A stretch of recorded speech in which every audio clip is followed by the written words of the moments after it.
Three, two, one. Buenos noches, amigos, and welcome to episode 49 of Not Another Sox podcast. I am Jack Webster here with Matt Galveo, Matt LeBeau, as always. Fellas, it is spring training finally. It is. It is. And just do your little like Hawaiian dance going on, even though it's not in Hawaii, but still bringing the tropical vibes. You this is the time of the year that you love to see. Spring around the corner. The weather's starting to get better thanks global warming.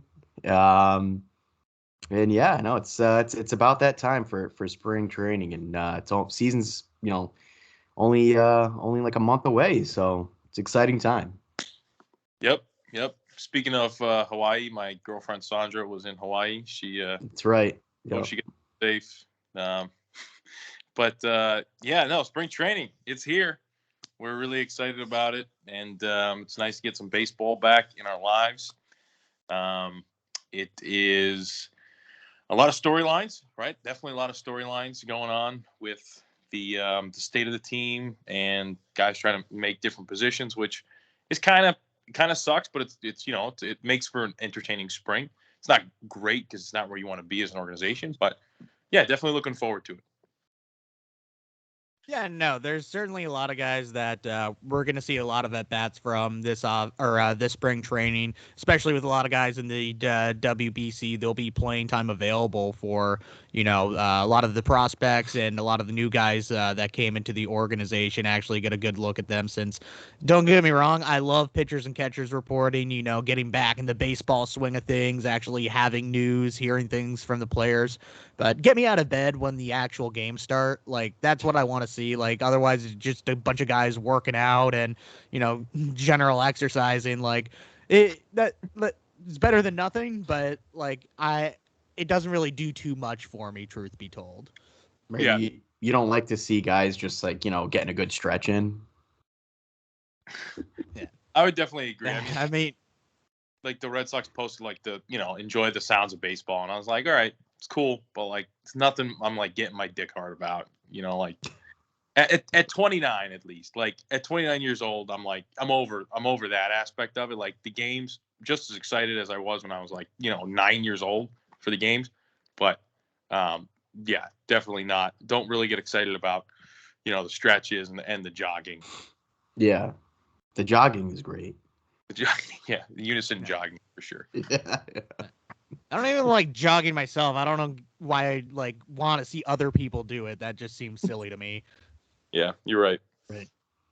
A lot of that I feel like is just for like the camera, so they can just show stuff that's going on. So they just like there's there's no games going on. There's no really like live action. So they have to these poor camera guys just have to get something. They have to get some kind of action. So they're like, all right, well let's just get these guys jogging in unison and getting a good stretch in and loosening up the arm, and it's really all you can do. So yeah, now we got the now we're getting closer to game time, so that'll be nice.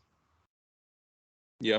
And every year, the same thing happens where it's like, oh man, Brian Bayo had like some forearm tightness and, we're going to shut him down until Monday. Everybody freaks out and then it ends up being nothing. Like, yeah, guess what? Like when you work out for the first time in a while like that, or throw for the first time in a while like that, like you're going to feel sore.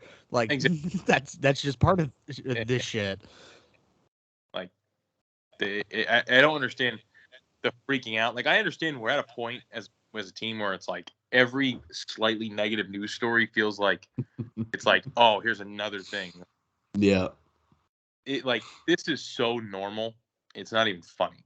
Like it's absurd that people get upset about this and like, like is this your first spring training? Like I understand the team's not in the best position. I understand they're not exactly where we want to be. But Bayo has a little forearm tightness. That's okay. We'll come back from it as an organization. It's February. Yeah, I feel like everyone turns into like Frank the Tank, where they're like, "Oh, that's it. They're gonna lose. They're gonna win 15 games this year, and this is a disaster." That's kind of, but I mean, like you said, LeBeau, I feel like that's probably more for, the off season that we've had. There's been a lot of disappointment. So any little thing that goes wrong can kind of, spark a freak out for people. So Yeah. it is what it is. Yeah. You're just waiting for the sky to fall, which I get, but let's take a deep breath. Yeah. No, it'll be fun though. Actually getting to face the Huskies. I'm gonna be cheering for them in that annual game, and I like that we kind of start off spring training with that at least. Beat up on some college baseball players. It's always fun. Yeah, I'm always low key cheering for them. Like I am. I'm. It's like an underdog story. I know it'd be so embarrassing though. Who would you say are the real Huskies? Is it Northeastern or is it UConn? Who are the Huskies? as someone, see, this is tough for me because I hate UConn, but it's got to be UConn, unfortunately. Yeah.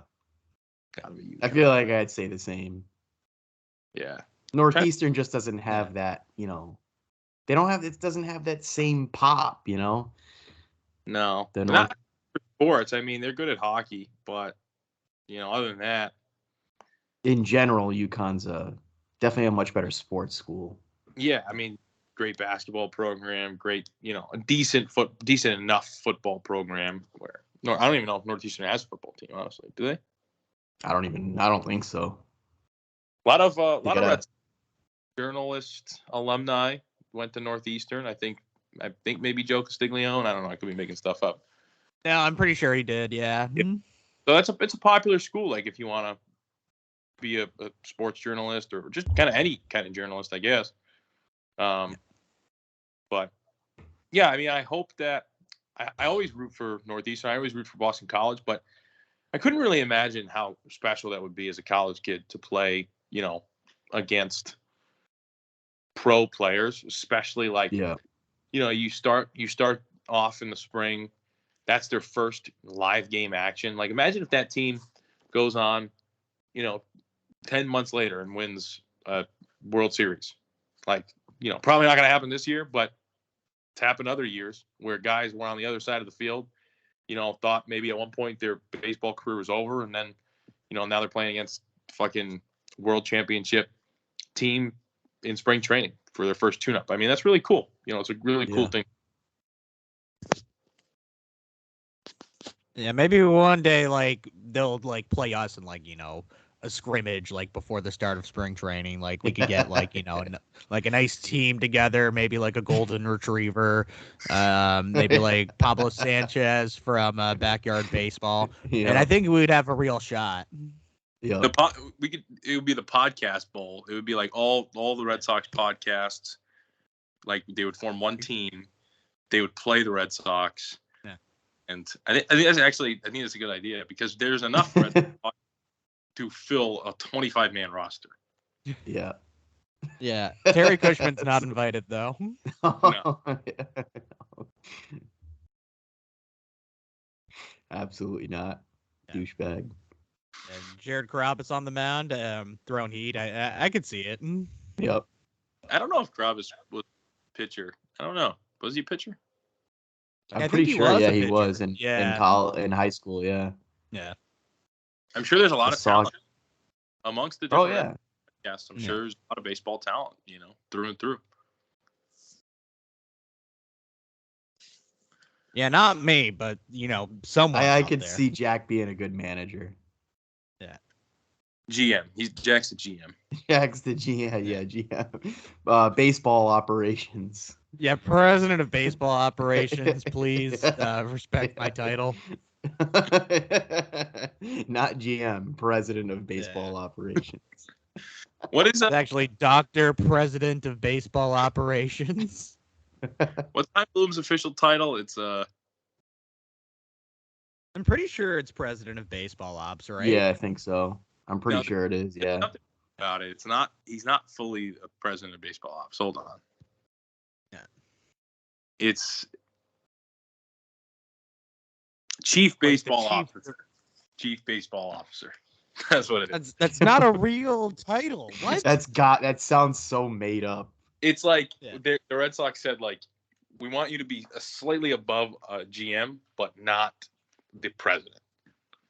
Which he is really like, you are really the GM, and I'm sure he has like, it's just a name. It's just basically, I mean, the actual GM is not actually the GM. It's time balloon. Yeah, like Brian O'Halloran isn't fucking. He's right. He's isn't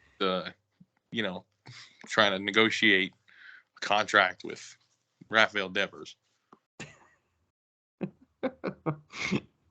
He's definitely not negotiating the contract with Verdugo. No. That's a good segue. Alex Verdugo dropped the just kidding about the contract extension. What if we kissed? What if just kidding? Hey, what if you gave me a contract extension? Sorry, my cousin typed that. Or what did you say the other day, Jack? My cat ran over my keyboard. Yeah, the cat ran over my keyboard and he somehow typed that. Like, it's crazy. Haha. LOL, how are you though?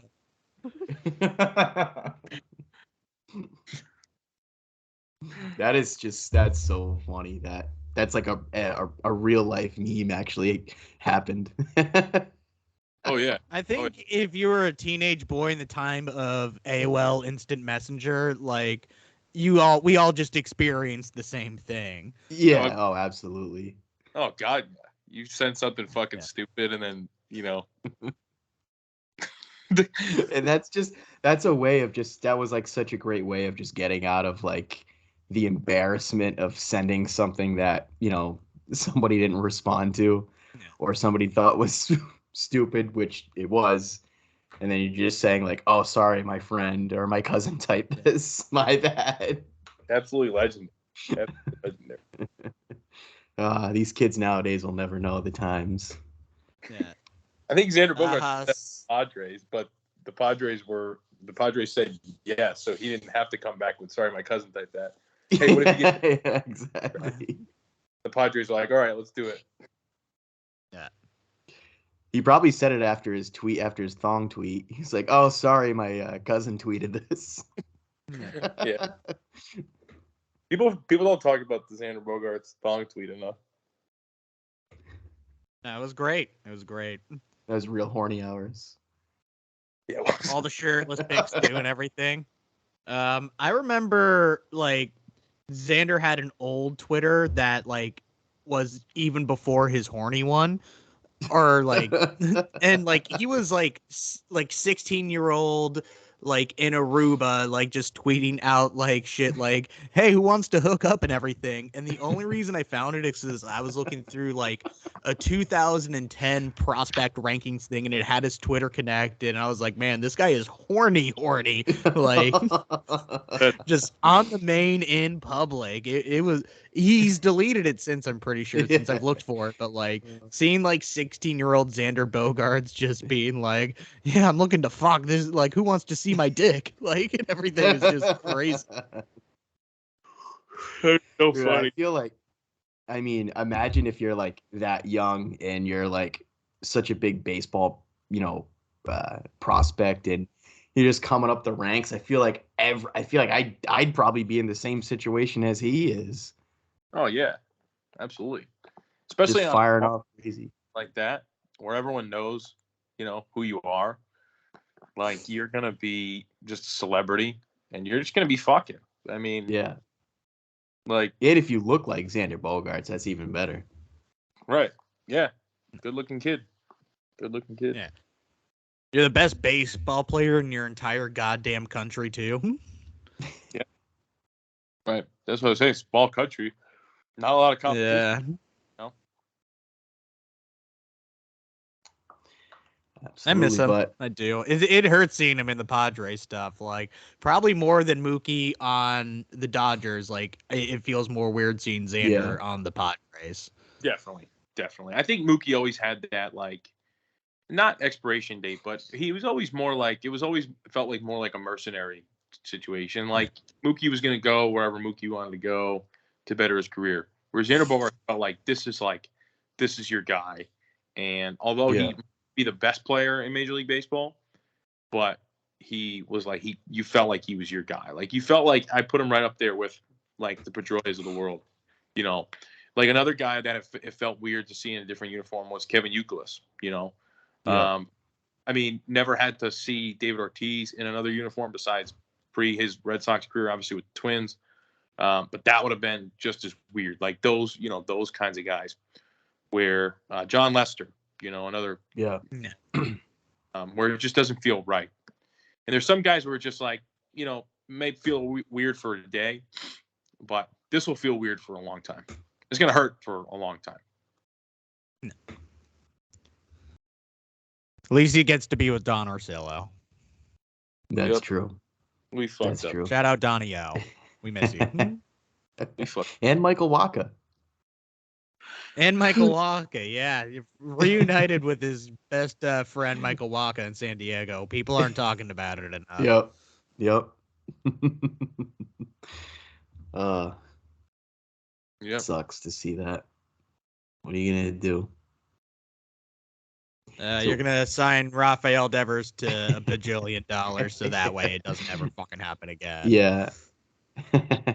Hey guys, it's all cool. We signed him. $300 million. Yep. We got our guy. But yeah, I mean, so what do you guys? I mean, obviously going back to the Verdugo contract talk. What are your thoughts on giving him an extension? I'm all right with If it. that's the route. Yeah.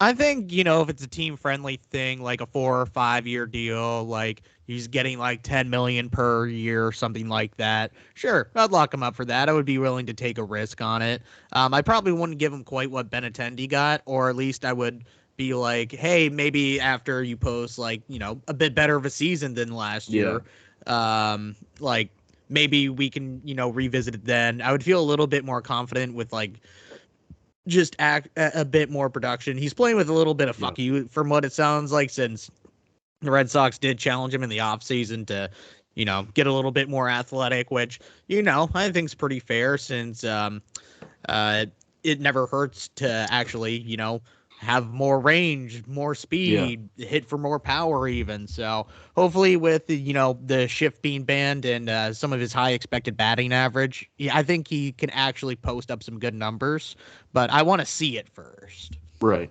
Yeah. Oh, absolutely. I actually have a lot of faith in Verdugo, and I do think that. Well, I don't want to say I think he'll take a big step forward this year.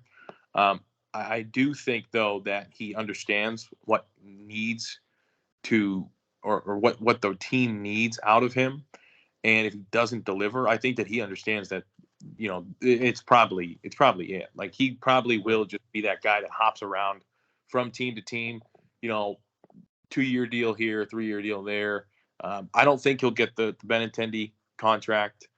I don't think that's really a good price for him right now. But if he has a great year, I think he can get more than that.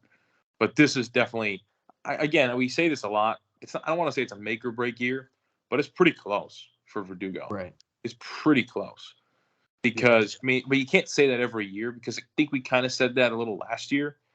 But this year is like, all right, now it has to happen. Like after last year was like, maybe this guy's not the guy that we thought he would be. This year it has to happen. Has to happen. Absolutely. And I think he's one of the guys that I like you said too, LeBeau, that you're really looking forward to this season because of, how last year went. And, this is a year that he knows he has to produce. And I think, he look physically, when you look at him, the pictures in spring training and all the videos that have come out, he looks like he's in really good shape. Obviously seemed like that was a big point of emphasis for him, this winter, and he looks physically good. And even Cora said that too, in his press conferences in Fort Myers. And I think he's a guy that I'm definitely looking forward to have a big season. I think he will. And I'm looking forward to the regular season, for him, because I do really think he's going to take a big step this year. And try to prove not only to the Red Sox but to himself that he's a great he's a serviceable major league player, and he's a guy that this team is going to want to have around. Yeah, and you know what? I really do believe in him. Like, he was always supposed to be, the centerpiece coming back in the trade. And who knows, maybe Connor Wong ends up being something this year as your backup catcher too. It sounds like there's a lot of good things being said about him early on in camp. But Verdugo really does have that energy that you love. He loves Boston. And I think, he really connects to the fans because of that. So I'm absolutely cheering for him. But, at the end of the day, you have to be a little objective about Right. a lot of the numbers that are coming in with it. Yeah, for sure. But I think that there's a lot of guys on this team that are worthy of contracts probably before him. So, we'll see what happens. And just going to be, again, Sprung won't show us anything. I mean, Sprung's irrelevant for a veteran like him. But we're going to know pretty soon what his role is offensively on this team. Because, we know obviously what he's capable of. But where he's going to slide in, because he's kind of like I think most people would probably agree. I don't think there's a definitive spot for him in the lineup right now. Like, he could hit second, he could hit sixth, he could even hit a little bit lower, or if he really develops that double and that home run swing, could even hit like fourth. So I don't know. He's a very strange player. So we'll see. Yeah, I hope to see a little bit more from him defensively, especially now that he's going to be playing right field before too. I liked him in left field, but obviously with Yoshida now, you have to move him over. So right field at Fenway can be a bit tricky at times with it kind of playing more like a center field. So that's why I think Adam Duvall might end up seeing some time there if you want to put Kike back at center field for a game or just get, somebody off their feet. So I'm confident, also Alex Cora being able to like mix and match with a lot of the guys in spring training, find different roles for them, see where they might actually fit into the club, since there's definitely, some jobs available right now, and you never know what might end up opening up as camp develops too. Alex Cora, the juggler. We always say he's the perfect. He really is the perfect guy for something like this. So definitely. It's going to be good to, it's in good hands with him. Definitely, for sure. I agree. Are there any guys you're like interested in seeing like this spring training? I think one guy that, even Cora has mentioned that he's already looked pretty good so far is Brian Mata. So I'm looking forward to seeing him this spring training for sure. Looking forward to seeing in spring. Yeah,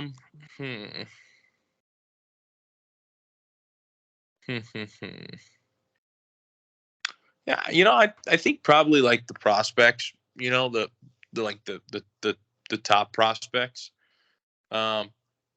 Even Tristan Cassis, recent graduate of the prospect ranks. Just the young players who they're going to get a lot of opportunities and a lot of at bats and so forth in spring. They're all pretty fun to watch. I don't know how much you can read into their performance, but yeah, I think that the young guys are a really big hot button for anytime you're in spring. Those are the guys you want to look at. I mean, who cares how well, like a 30 some odd year old veteran does, right? Yeah, absolutely. I mean, that's really what any type of spring training camp, all that kind of stuff is really just for the prospects and looking forward to more of your future assets going forward. But there's a lot of guys to watch out for sure on this team.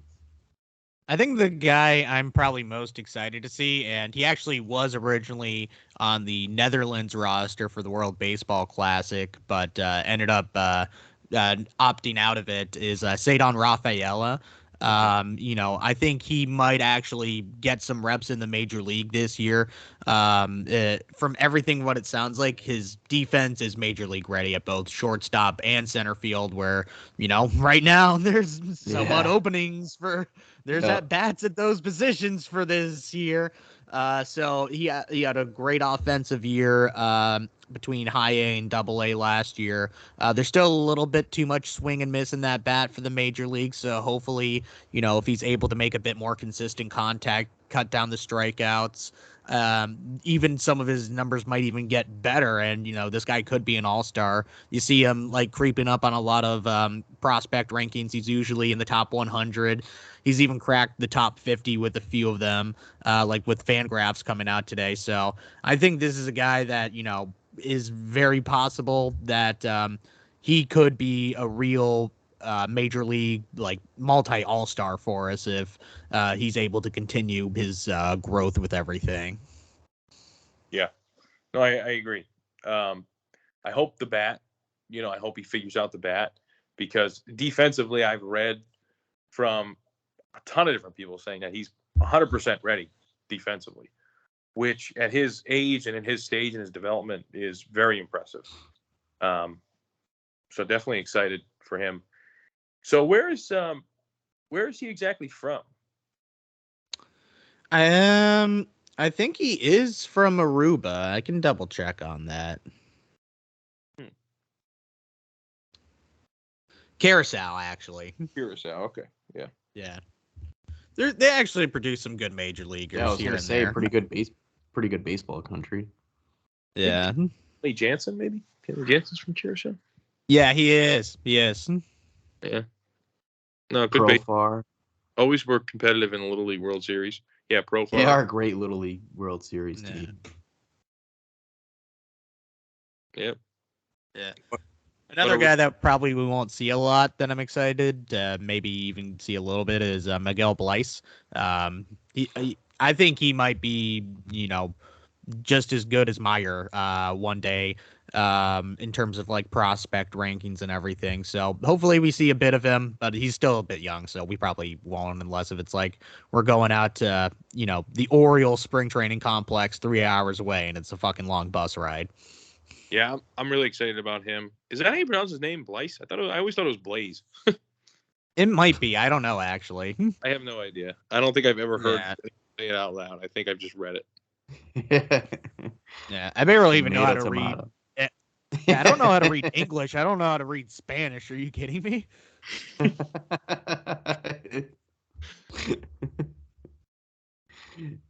It's a surprise Jack even knows how to speak. Yeah. It's always embarrassing when like I know people who have English as their second language that like just speak and write so much better than me. Like this is your like secondary one and you do it better than like my first one. Oh, yep. Yeah, so talking about the look at the lid that Jack's got on his head, a little WBC around the corner. Yeah, it's coming up. It is. USA. No, we got a lot of people participating in it from our team. So, who is in it? Yoshida, Verdugo. Why am I blanking on some of the other Is ones? Meyer in it, or did he? I don't think he actually even made the team. Like, so I don't know. Pavetta was, but he dropped out just like today. Yeah. Richard Flyer, he's on Team Israel. No. Yeah. Which is bizarre, by the way. Like, I don't understand how that works with Israel.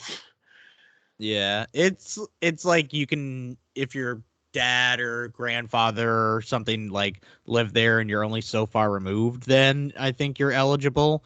But it's complicated and everything. Oh, Kike is going to be playing as well. And Jaron Duran and Devers, obviously. Yeah, who's right. Kike? Yep. Mexico? Yeah. Sorry? Who's Kike playing for? Mexico? Kike is from Puerto Rico. Oh, Puerto Rico. Okay, yeah. You're right. And then Duran is on Mexico. which I think is, same type of thing. Like he's Yeah, like grandfather. And Verdugo, I think same thing. He was born in the States, I'm pretty sure, or at least grew up here. Yeah. Yeah. Verdugo makes a lot of sense. Duran, I had no idea that he was Mexican. Me neither. But yeah, no, it'll be nice to see some Red Sox play. I mean, is Kenley Jansen playing in it?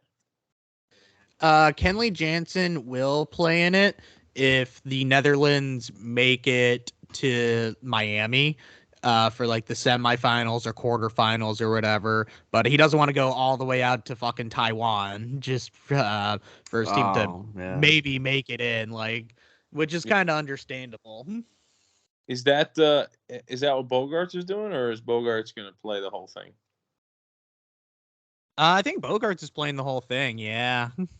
Yeah, he's kind of. Netherlands has like some good pitchers or some good players. They just don't have any pitchers, I should say. Yeah. I didn't know that you could just hop back in like mid-tournament or hop in on the roster. I think they have to have him on for the entire time. So like he'll be on the roster. Yeah. He just won't be in Taiwan or Japan. I forget which pool that they're in, but yeah.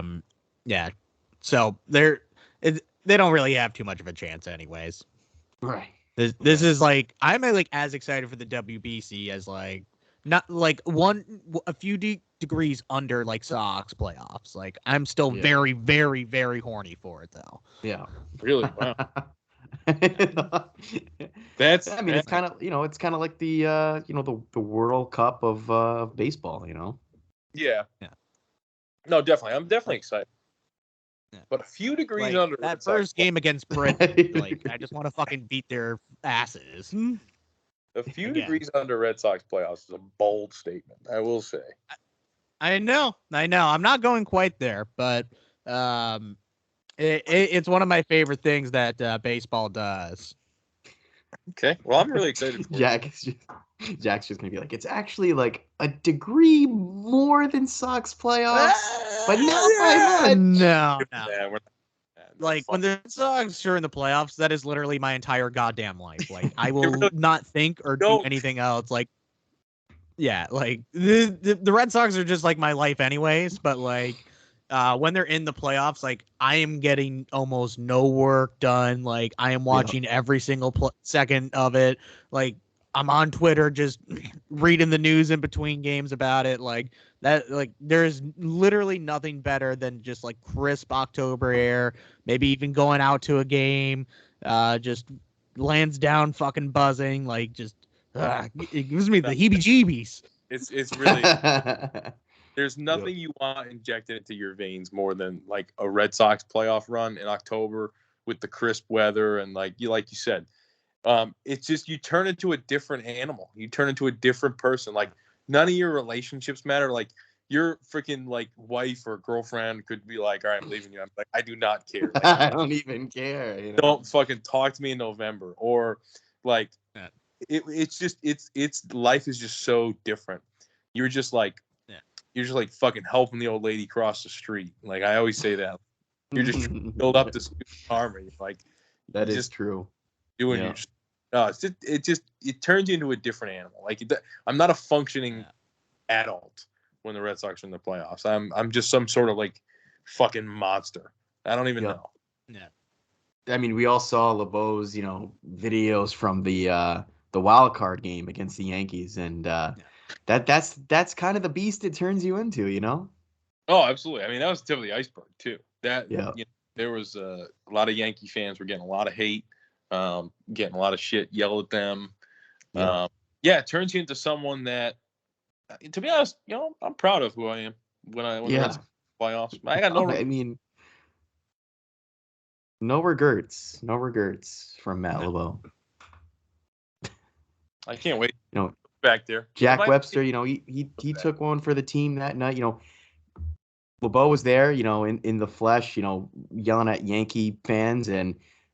Jack Webster was also, sacrificing the body to make a play, with getting the chicken wing sauce on him. So, Pete, that's just, it's just, That's what it is. You gotta sacrifice yourself sometimes, and Jack, laid his body on the line, with the sauce. So Yeah. just love to see Throwback it. to episode 1 for the OGs, by the way. That was the Yeah, very yeah, first episode that we it had was.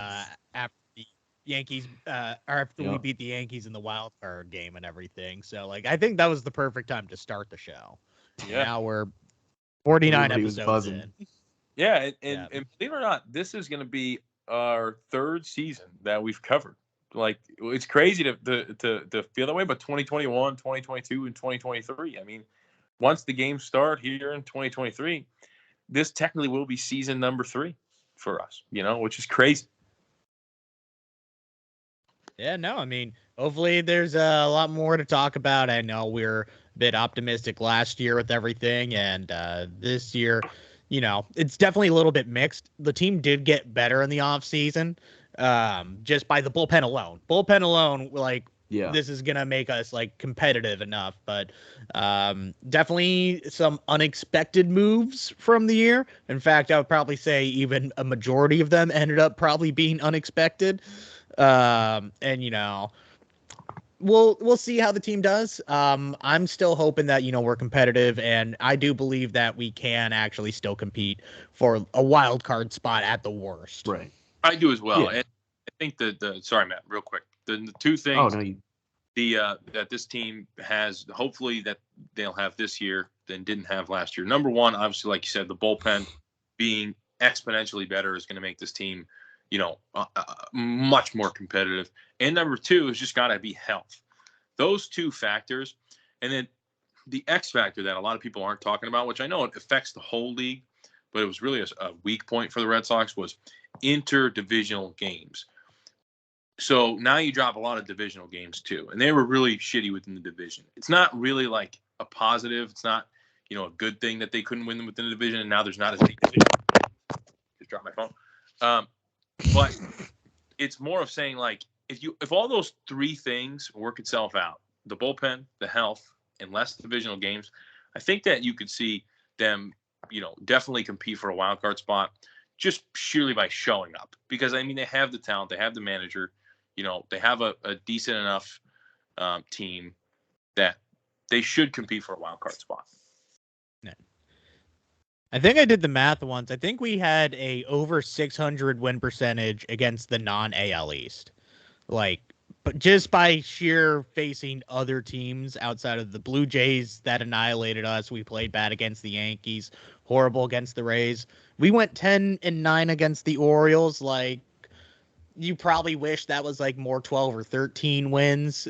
And, hopefully, they're getting better just by calling guys up. They didn't really make a lot of moves, but, you have to worry about them next year still. Like, they're going to start being more in it. And every team actually has, a fair chance. Absolutely. Yeah. I mean, the division's getting better for sure. I mean, you could really argue that it's the best division in baseball. All 5 teams are very competitive. They got great rosters. Like you mentioned just now, Jack, the Orioles are starting to come around now. They have talent there. It's difficult, but I think a lot of people are just kind of, obviously, with the way the season went last year, and a lot of people were, obviously down on the offseason moves, but I think the Red Sox are definitely going to be a little bit better. They're going to be better than they were last year. I would definitely take the over on the win total. I think last time I checked it was like 76 and a half wins. I think that'll go over just alone, like you and LeBeau mentioned, just by the bullpen improvements. I mean, how many times did you see it last year where games were just blown because we really didn't have any bullpen at all? So I mean, just that alone will add wins to this team, and I think the lineup's pretty decent too. Obviously, you hate to lose guys like Xander, so in that middle infield is going to be in question with Arroyo, and obviously Kike I think will be fine at short, but that second base was a little bit of a question mark. But I think overall, I think the team's better than they were last year. And so I think they're gonna be a team that people sleep on, but I think they'll be a little bit of a surprise, I think. Yeah, I think that's fair. They could be they could be a surprise team, and I think that the over/under win total, yeah, I mean, you got to hammer that. At the end of the day, 76.5 or 77, whatever it is, that is something they should sleep past. Yeah. I mean, they should get there basically in their sleep. The only thing I can see, maybe it's either going to be way over or it could be like way under, in the sense that if they are under that, they're not gonna be at like 75 wins. There's no way Right. they're not to be a 75 win team. They'll either be competitive for a wild card spot, maybe get 86, 87, or they'll scrap it, in July and then finish like 66 and 96 or like 69 and 93, whatever. No, I mean, there are a lot of 1-year deals. I hate to use the term bridge deal because we are still trying, but it really feels like we're setting up more for 2024 and beyond by resetting the salary or luxury tax and like having guys get called up, maybe see some time, especially later on in the year. So don't have to be thinking about that quite yet. I think, hopefully we're in a position to even trade some of those prospects that we kept in the offseason. And, even if it's for something like a rental or long term. Mm-hmm. Yeah. Oh, absolutely. I agree. So what's we don't want to do predictions yet. Right. Yeah. That's premature. Well, we still have time. I still think, we might end up with a Jose Iglesias or something, but yeah, not Andrews. The Yu Chang signing really was kind of confusing. Yeah. I got no hope for a major league ready player to be on this team in addition to what they have by March 28th. None. No hope. What? I mean, now Elvis Andrus is out the door, so there you go there. So the options are a little thinner. But like you said, Jack, maybe an Iglesias comes in, but it almost kind of feels like they're done in that area. Not another Sox podcast could have paid Elvis Andrus' salary for. No. I mean, I don't understand. Like, maybe he didn't want to play in Boston, so maybe they were trying to get him, and he just was like, you know what, even if you give me like 3.5 or 4, I still would rather go to Chicago. But for $3 million, I mean, it's a need that you have, like for $3 million. If it doesn't work out, you trade him or you just DFA him, and you're the Red Sox. You can eat that money. Like we finally have like the least amount of dead money on the team. Like it's only coming from Matt Barnes at this point. So like you can afford like a hit to it as long as like you're trying to stay competitive. But just Yu Chang instead, like for no real reason. Like I don't see why you need to give that guy a major league contract. The second a 40-man spot opens because of Trevor Story hitting the IL officially. But it's a bit of a head scratcher. Now you have like kind of 3 just options at second base in Arroyo, Alberto, Mondesi, and Yu Chang, and wow, totally these women are having a bit off.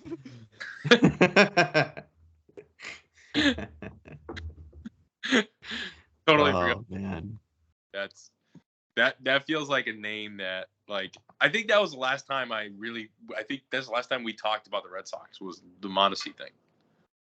Yeah. Mondesi. And then nothing happened between then. Really, yeah. Like you got a trade with the Marlins for Matt Barnes and Richard Blyer, or however you pronounce his name. So you got that lefty reliever. I like him. He's a contact guy. Not going to strike out a lot of dudes, but I think that ended up helping losing Josh Taylor, and I still don't quite understand Mondesi, but. I hope he does well, obviously. Yeah, no, me too. I mean, nothing against the guy. Don't really know. I don't really understand the trade, but it is what it is. So, yeah. Matt Barnes got done pretty dirty. I mean, yeah. I do. We talked about that last episode, though. Yeah. Yeah, you got to feel. Yeah, for he that. was very It's a confused tough about why situation. he was DFA'd, but he looks happy in Miami. I'm sure he's gonna do well there.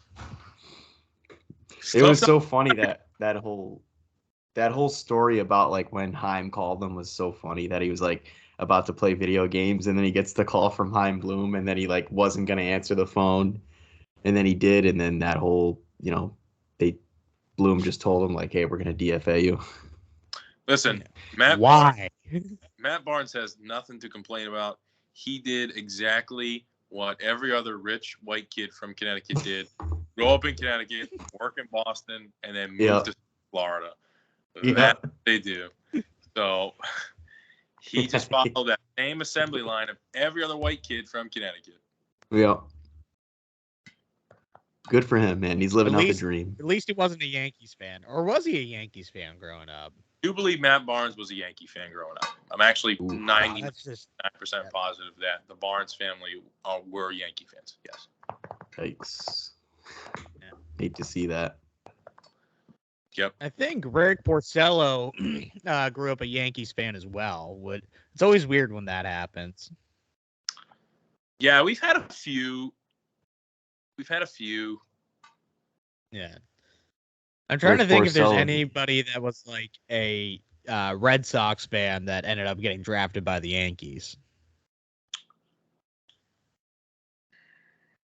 Yankees have had a couple of Rhode Islanders.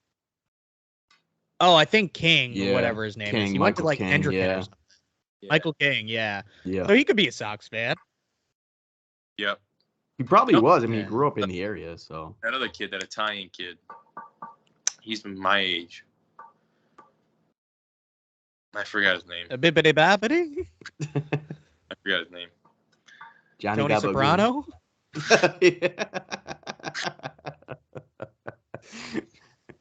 It's really, but I don't know. It doesn't matter. Yeah. Fuck the Yankees, anyways. I'm sure. I'm sure they've had a couple Red Sox fans. Yeah. But, like, see, here's the thing. I know, like, it's your job, and I know, like, you're a pro, and it's obviously different. But, like, if I was, say I was, like, 18 years old, and I got drafted by the Yankees, like, sure, I'd be ecstatic. But at 18 years old, I was a diehard Red Sox fan. I absolutely fucking despise the Yankees. I think I would be like, I don't really feel great about this. Like, I don't, like, my heart's got to be weird, yeah. Yeah, my heart's not in it. Like, I don't know. You just immediately have to tell your agent that you want a trade. Right. Well, that's like, get me the hell out of here. That's like kind of like in England, like for soccer. Yeah. Like that means more over there. Like, God. Like there are kids that like wouldn't sign with like rival clubs because they grew up like, whatever. Like, oh no, I won't sign with Manchester United. I grew up a Man City fan, like, or whatever, vice versa. Right. Or Liverpool, Manchester United, whatever. But like here, we don't really think of it like that. It's more like it's a business. You just play for whoever signs you or drafts you. But I mean, for me, like I would feel weird about it. I wouldn't want to play for the Yankees. Yeah, it's like an MLB Road to the Show when you request a trade like anytime physically possible. Like, get me the fuck out of here. Like, I will literally play for any other team, like, apart from this fucking godforsaken organization. The Road to the Show, the way I like to look at that is you're always in a constant state of the grass is greener somewhere else. Yeah. Every time. Like any kind of my pro or be a pro or like my career thing, like any video game, I'm always like, just get me the fuck out of here, wherever I am. Yeah. Like, yeah, it's like you're always on like a 1-year deal and you're like, I'm not staying. Like, you never make a career. You're not like a lifer for like one team. You're always just like you're always like on a UFA deal. You're like, get me the hell out of this place. Yeah, you're not getting the fucking statue outside of the stadium. You're just hopping. Team. Yeah. Road to the Show is out of all the sports video games though, it has the best career mode by far. Yeah, it is the best. I did enjoy NHL, but Yeah, they have a good one, but I don't know. I feel like Road to the Show's always had a really good one. Like, you know. yeah. What I like to do sometimes is I will just put it on beginner for a season and then just hit like literally 300 home runs in a season. Oh yeah, And you were just telling like me that put the other up like day. a 50 WAR season and it like just literally put up like video game numbers. Like I Yeah. have like an 800 batting average. I struck out twice maybe. Like just never worked a walk, always get a hit. Fastballs right down the fucking dick every single goddamn time. Like it's no challenge. This It's guy is just incredible. like wham, whammy, whammy. Jack, were you telling me the other day that you were that your Road to the Show recently, like you had it on beginner and you broke like the home run record in like May? Yeah, no, I hit 70 by like April 25th. How is that even fun though? Like, trust me, I'm guilty of crazy video game numbers. Like, don't get me wrong, but like 70 home runs, 80 home runs in a year is like crazy video game numbers. Mix in a couple simulations here and there, see what the computer does for you. But dude, 70 home runs in April. Just go out. Yeah, I mean, He is him. and this was my rookie season too.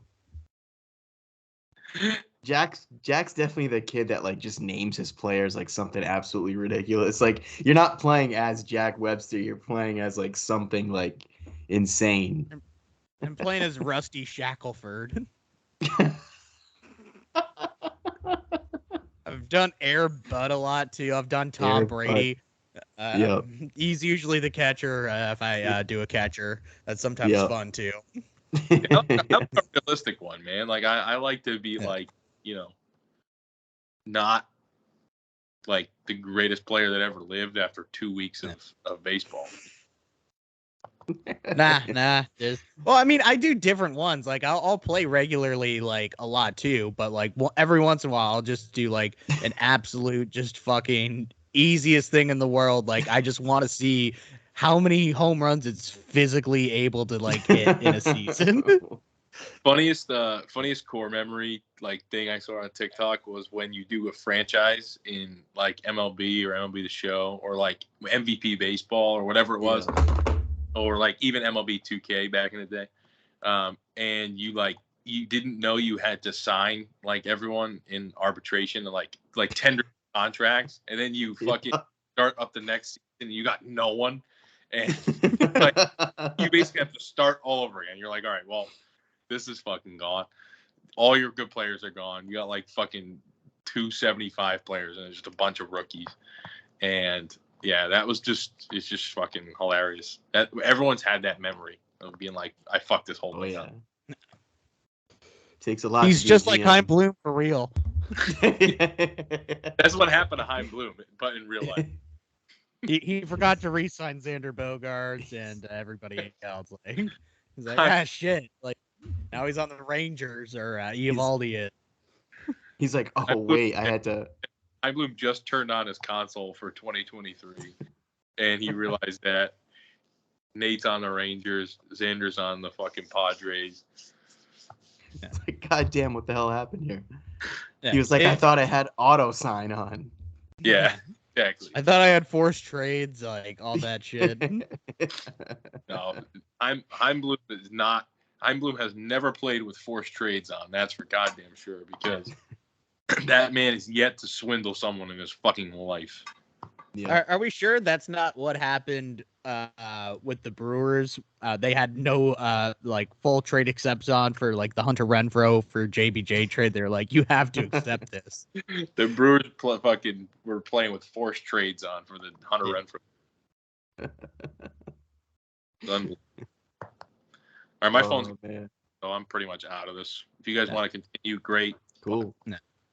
Fuck John Henry. Like that's just the one thing I think we forgot to talk about. What a dummy. John Henry. Yep, he's retarded. Excuse my language. I don't like. I'm sorry, that's slip. He's stupid. Yeah, Soundman, we might need to edit that. Yeah. Yeah, probably. Oh god. But Noah's song too. Don't give a shit, really. He might end up coming back to us. Yeah. Don't. Like, that was such a non-story that, like, people were making it out to be, like, today. Like, who really cares? Like, if the Phillies want to sign this guy for a full year, I go fucking right ahead. I was not hoping for anything out of him, so it's nothing to me. Right. Absolutely. Yep. Well, yeah, I think that about wraps it up. Yep. Right. Go Sox. Peace. Go Sox.